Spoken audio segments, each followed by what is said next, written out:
नमस्कार।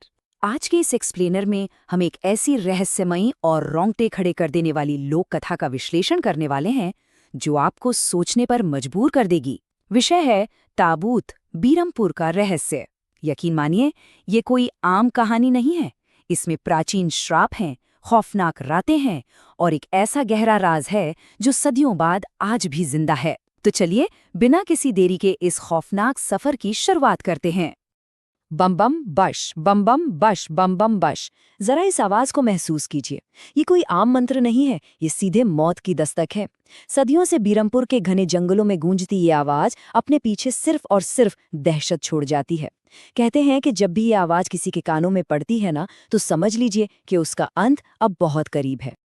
आइए, समय के पहिए को घुमाकर ठीक 400 साल पीछे चलते हैं। हम बात कर रहे हैं बीरमपुर गांव की। रात का समय, अंधेरे और कोहरे की चादर में लिपटा हुआ एक सुनसान जंगली रास्ता। मदन नाम का एक युवक अपने पिता की तमाम चेतावनियों को दरकिनार करके रात के अंधेरे में निकल पड़ा था। उसे जरा भी अंदाजा नहीं था कि उस रात जंगल के उस सन्नाटे में उसका सामना किस खौफनाक चीज से होने वाला है।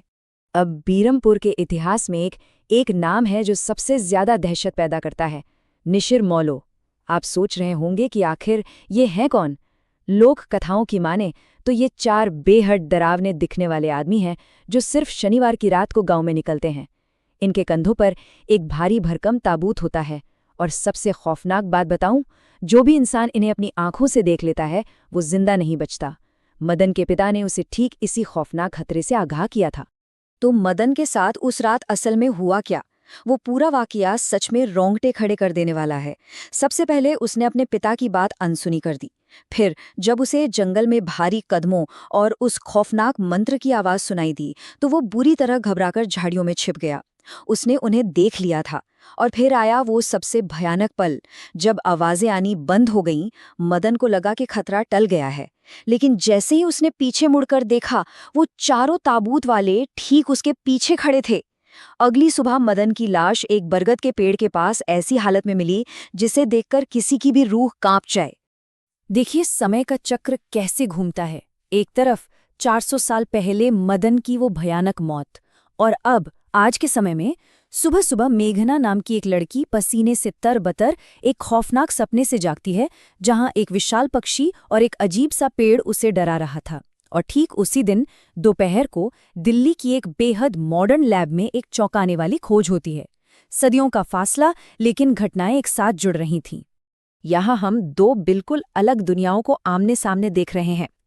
एक तरफ है मेघना और उसकी दोस्त इशिता, जो लैब में पूरी तरह से साइंस और लॉजिक के आधार पर एंटीडोट्स बनाती हैं।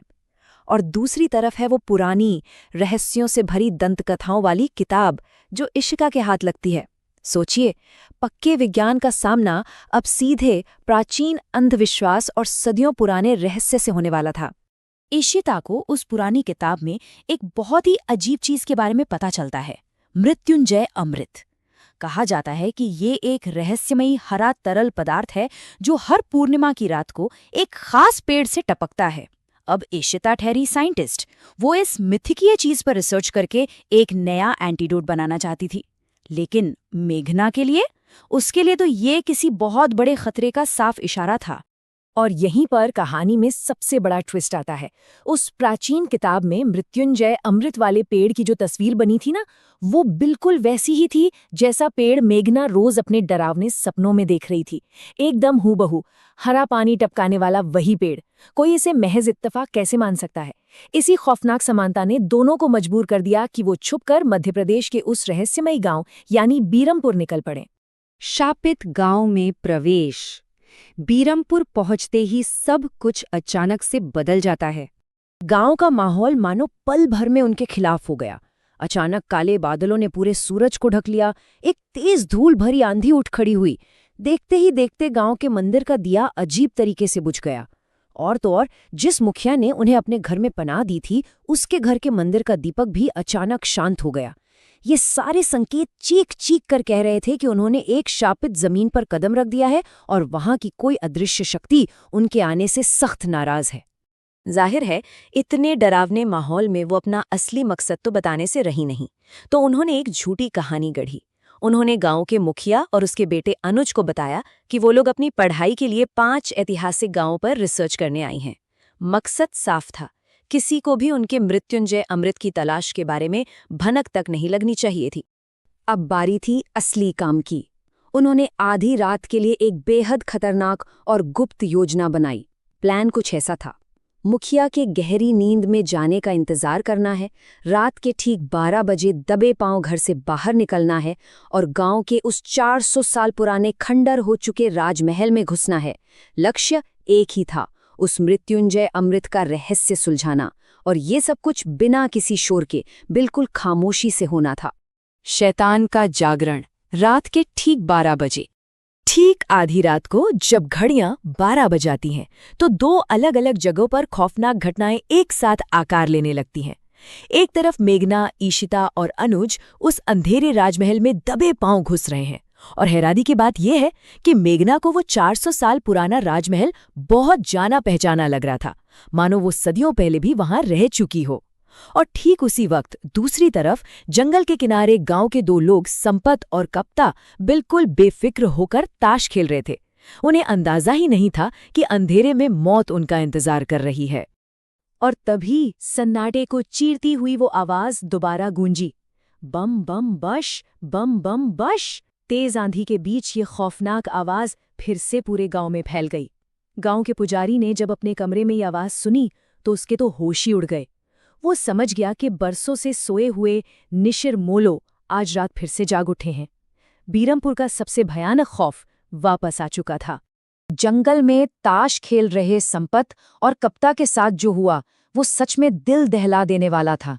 तेज हवाओं और उड़ती धूल के बीच वो चारों खौफनाक आदमी सीधे अंधेरे से बाहर निकल आए। वो अपना मंत्र पढ़ते हुए ठीक उन दोनों के सामने आकर रुक गए और अपनी लाल चमकती हुई आंखों से उन्हें घूरने लगे। और फिर आया वो सबसे खौफनाक पल। उनके कंधों पर रखा वो रहस्यमयी ताबूत आखिरकार खुल गया।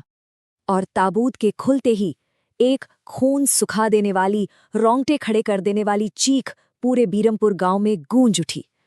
इस एक चीख ने गहरी नींद में सोए पूरे गांव को दहशत से भर दिया। लेकिन गौर करने वाली बात यह है कि ठीक उसी पल राजमहल के अंदर छिपकर घूम रही मेघना और इशिता को एक भारी दरवाजा खोलने की तेज आवाज सुनाई देती है।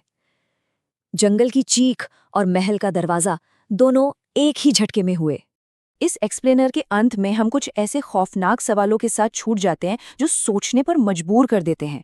आखिर ये निशिर मोलो असल में है कौन? उस ताबूत के अंदर ऐसा क्या था जिसने संपत और कप्ता की वो चीख निकाल दी? और सबसे बड़ा सवाल, मेघना का इस 400 साल पुराने शाप और उस राजमहल से क्या अजीबोगरीब रिश्ता है? क्या वो मृत्युंजय अमृत उसे बचाएगा या इस शाप का अगला शिकार बना देगा? इस रहस्यमय कहानी के ये सवाल वाकई बेचैन कर देने वाले हैं। हमारे इस एक्सप्लेनर में जुड़ने के लिए बहुत बहुत शुक्रिया। इस रहस्य की परतें अभी और भी खुलनी बाकी हैं।